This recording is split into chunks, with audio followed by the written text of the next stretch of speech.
எண்ணமெல்லாம் சிறகடிக்கும், எண்களெல்லாம் வழி கொடுக்கும், எந்நாளும் ராஜமுகம், எளியோரின் ஏறுமுகம்.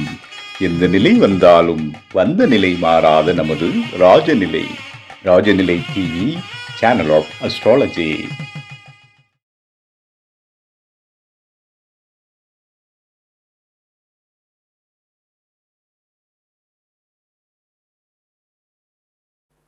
அன்பு நிறைந்த தமிழ் மக்கள் அனைவருக்கும் அன்பான காலை வணக்கம். இன்று பிறந்தநாள் மற்றும் திருமணநாள் கொண்டாடும் அனைவருக்கும் ராஜநிலை டிவி சார்பாக வாழ்த்துக்களை தெரிவிப்பது உங்கள் ராஜநிலை எண்கணித வித்தகர் லால்குடி செந்தில். நம்ம இன்னைக்கு ஆணி மாத பலன்கள் சிம்ம ராசியோட தொடர்ச்சியை பார்க்க போறோம் மற்றும் 12 ராசிகளுக்கும் ராஜநிலையோட அதிர்ஷ்ட எண்களை தெரிஞ்சுக்க போறோம். வாங்க வீடியோக்குள்ள போகலாம். இன்றைய பஞ்சாங்கம் உத்தராயண காலம் பராபவ வருடம் ஆணி மாதம் 2ஆம் தேதி செவ்வாய்க்கிழமை சந்திர தரிசனம். ரொம்ப அற்புதமான நாள். 3ஆம் பிறை தரிசனம் பார்க்கறது ரொம்ப ரொம்ப ரொம்ப சிறப்பானது. வாய்ப்புள்ள நபர்கள் கண்டிப்பாக பாருங்க. உங்க வாழ்க்கையில நிச்சய மாற்றங்கள் உண்டு. 16/6/2026 நல்ல நேரம் காலை 10:30 மணி முதல் 11:30 மணி வரை, மாலை 4:30 மணி முதல் 5:30 மணி வரை, கௌரி நல்ல நேரம் மதியம் 1:30 மணி முதல் 2:30 மணி வரை, இரவு 7:30 மணி முதல் 8:30 மணி வரை, ராகு காலம் மதியம் 3 மணி முதல் 4:30 மணி வரை, குளிகை நேரம் மதியம் 12 மணி முதல் 1:30 மணி வரை, யமகண்டம் காலை 9 மணி முதல் 10:30 மணி வரை. சூலம் வடக்கு திசை சூலம் தான். இன்னைக்கு ஒரு டம்ளர் பால் சாப்பிட்டு போறது ரொம்ப சிறப்பு. இன்றைய திதி துவிதியை திதி, நட்சத்திரம் திருவாதுரை நட்சத்திரம், யோகம் விருத்தி நாம யோகம், கரணம் பாவ கரணம், சந்திராஷ்டமம் அனுஷம் நட்சத்திரம் விருச்சக ராசிக்கு.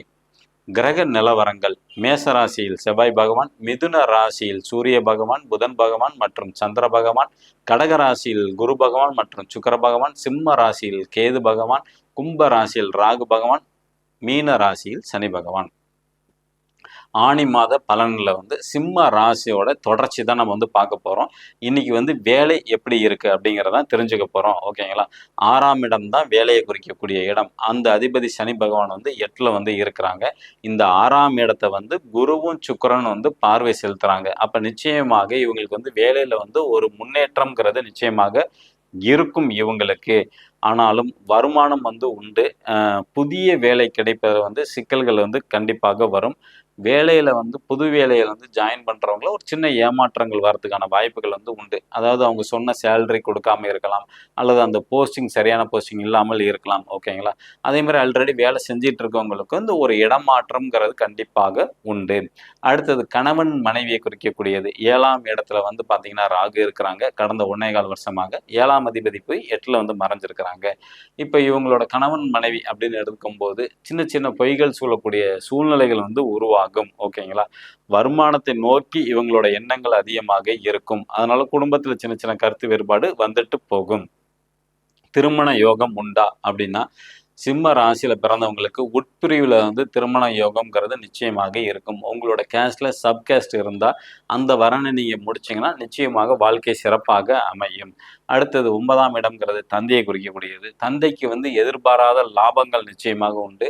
தந்தையோட முயற்சிகள் அனைத்துமே நிச்சயமாக வெற்றி வாய்ப்புகள் உண்டு. ஏன்னா 9ஆம் அதிபதி செவ்வாய் ஆட்சி பலம் பெறனால அவங்களுக்கு எல்லா விதமான நன்மையும் நிச்சயமா நடக்கும். அதே மாதிரி அவங்க முயற்சிகள் வெற்றி அடைகிறதுக்கான வாய்ப்புகள் அதிகம் உண்டு. அடுத்தது தொழில் மற்றும் மாமியாரை குறிக்கக்கூடிய 10ஆம் இடம். ஓகேங்களா? 10ஆம் அதிபதி 12ல இருக்கிறாங்க. சனியோட பார்வை 10ஆம் இடத்துல இருக்கனால சிம்ம ராசியில பிறந்தவங்க, தொழில் செஞ்சிட்டு இருக்கிறவங்க நேர்மையாக இருக்க வேண்டும். நியாயத்தோட நடந்துகிட்டாதான் தொழில்ல வெற்றி உண்டு. அல்லது தொழில்ல வீண் விரயம் இந்த ஆணி மாசத்துல ஏற்படும். ஓகேங்களா? புதிய முதலீடை தவிர்க்கலாம். ஆடம்பர செலவு தவிர்க்கலாம் தொழிலை பொறுத்த வரைக்கும். அதே மாதிரி மாமியார் அப்படியே எடுத்துக்கிட்டிங்கன்னா அவங்களுக்கு பயணங்கள் அதிகமாக இருக்கும். குறுகிய பயணங்கள் அலைச்சல்கள் நிச்சயமாக உண்டு. அவங்கள பொறுத்த வரைக்கும் ஒரு சில பேர் கோயிலில் திருப்பணியில் சேர்ந்து பணி செய்கிறதுக்கான வாய்ப்புகளும் உண்டு மாமியாரை பொறுத்த வரைக்கும். ஓகேங்களா? அவங்களுக்கு சின்ன சின்ன தலைவலி, மருந்து மாத்திரை செலவுங்கிறது கொஞ்சம் கூட வரும் இந்த ஆணி மாசத்துல. அடுத்தது 11ஆம் இடம்ங்கிறது மூத்த சகோதர சகோதரி மற்றும் மருமகன் மருமகளை குறிக்கக்கூடியது. இப்போ இந்த சிம்ம ராசிக்கு 11ல சூரியனும் சந்திரன் புதன் இருக்கிறாங்க. அதனால அவங்கள வந்து நிச்சயமாக நல்ல ஒரு முன்னேற்றம், வருமானம் தேடி வரும். அவங்களுக்கு குடும்ப உறுப்பினர்களோட பாசம் வந்து கண்டிப்பாக உண்டு. சிம்ம ராசியில பிறந்தவங்களே அவங்க மேல ரொம்ப பாசமாக இருப்பாங்க. அந்த மாதிரி அமைப்புகள் வந்து உண்டு. வெற்றி வாய்ப்பு வந்து உண்டு. யோகமான காலம் அண்ணன் அக்காக்கு, சிம்ம ராசியில பிறந்தவங்களோட உடன்பிறப்புக்கு பதவி உயர்வு நிச்சயமாக கிடைக்கும். வெளிநாட்டு யோகம் அமையுமா அப்படின்னு கேட்டீங்கன்னா, சிம்ம ராசிக்கு நிச்சயமாக வெளிநாட்டு யோகம் வந்து உண்டு. அடுத்தது நாளைக்கு நம்ம கன்னி ராசிக்கு ஆணி மாத பலன்கள் ஃபுல்லா டீட்டெயிலா வந்து நம்ம தெரிஞ்சுக்கலாம். இப்ப நம்ம 12 ராசிக்கும் ராஜநிலையோட அதிர்ஷ்டமான எண்களை வந்து தெரிஞ்சுக்க போறோம். அதுக்கு இந்த மாதிரி ஒரு பர்மனன்ட் மார்க்கர் வாங்கிக்கிங்க. இந்த மார்க்கரை பயன்படுத்தி நம்பரை வந்து கையில எழுதுங்க. உங்களோட கோரிக்கையை நினைச்சிட்டு எழுதுனீங்கன்னா நிச்சயமா 100 நாள்ல உங்களோட கோரிக்கை நிறைவேறும். திருமணமே ஆகாதவங்களுக்கு திருமணம் நடந்திருக்கு. ப்ரொமோஷன் ரொம்ப நாளா தள்ளி போயிட்டு இருந்தவங்களுக்கு ப்ரொமோஷன் கிடைச்சிருக்கு. குழந்தை பாக்கியம் கிடைச்சிருக்கு. இந்த மாதிரி நிறைய மிராக்கள். குழந்தைகள் படிப்புல வந்து ஃபெயில் ஆகக்கூடிய குழந்தைகள்லாம் பாஸ் பண்ணி நல்ல மார்க்கை வந்து எடுத்திருக்காங்க. நம்ம ராஜநிலையோட அதிர்ஷ்ட எண்ணை வந்து கையில எழுதுறனால மட்டுமே இதை வந்து கிடைச்சிருக்கு.